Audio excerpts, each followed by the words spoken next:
नमस्कार, जय हिंद दोस्तों। Welcome to LNC explain. आज भारतीय वायुसेना अपना 89वां स्थापना दिवस मना रही है। मगर क्या आपको पता है कि 1976 से पहले किसी और तारीख को वायुसेना दिवस मनाया जाता था? जी हाँ, 1 अप्रैल को 1933 में इसी दिन इंडियन एयरफोर्स की पहली स्क्वाड्रन का गठन हुआ था। तब उसका नाम रॉयल इंडियन एयरफोर्स हुआ करता था।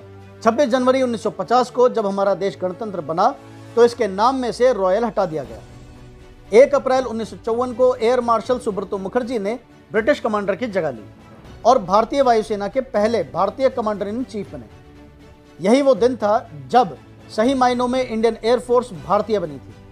मगर 1976 में इंडियन एयरफोर्स ने वायुसेना दिवस 8 अक्टूबर को मनाने का फैसला किया, ये कहते हुए कि इसी दिन इंडियन एयरफोर्स अस्तित्व में आई थी, क्योंकि 8 अक्टूबर 1932 को ही इंडियन एयरफोर्स एक्ट लागू हुआ था। भारतीय वायुसेना के पास दुनिया की चौथी सबसे बड़ी वायुसेना होने का रुतबा है। इंडियन एयरफोर्स में लगभग 1,40,000 कर्मचारी हैं। करीब इतनी ही संख्या रिजर्व कर्मचारियों की है।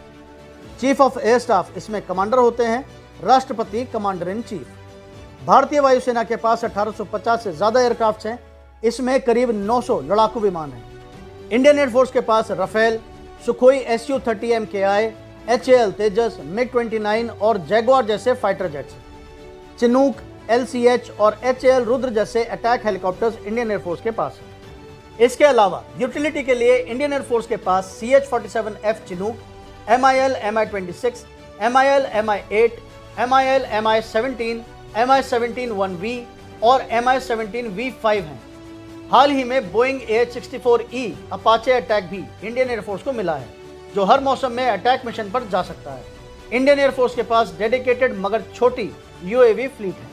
अगर भारत और पाकिस्तान के बीच जंग छिड़ जाए तो हमारी वायुसेना निश्चित तौर पर पाकिस्तानी वायुसेना पर भारी पड़ेगी। पाकिस्तान के एक लड़ाकू विमान के मुकाबले हमारे पास 3 फाइटर जेट्स हैं।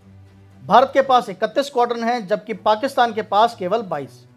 भारत जहां दुनिया की चौथी सबसे बड़ी एयरफोर्स है, वहीं पाकिस्तान 7वें नंबर पर आता है। राफेल लड़ाकू विमान आने के बाद से भारतीय एयरफोर्स साफ तौर पर पाकिस्तानी एयरफोर्स से बेहतर स्थिति में है। तेजस लड़ाकू विमान की नई खेप शामिल होने के बाद इंडियन एयरफोर्स और पाकिस्तानी एयरफोर्स के बीच का अंतर और ज़्यादा बढ़ गया है। तेजस के मुकाबले में पाकिस्तान अपने JF-17 का दम भरता है। जहां तेजस पूरी तरह स्वदेशी जेट है, वहीं JF-17 को पाकिस्तान ने चीन के साथ मिलकर बनाया है। तेजस न सिर्फ तेज और हल्का है, बल्कि इसमें JF-17 के मुकाबले ताकतवर इंजन भी लगा है। इसकी पेलोड कैपेसिटी भी JF-17 से ज़्यादा है।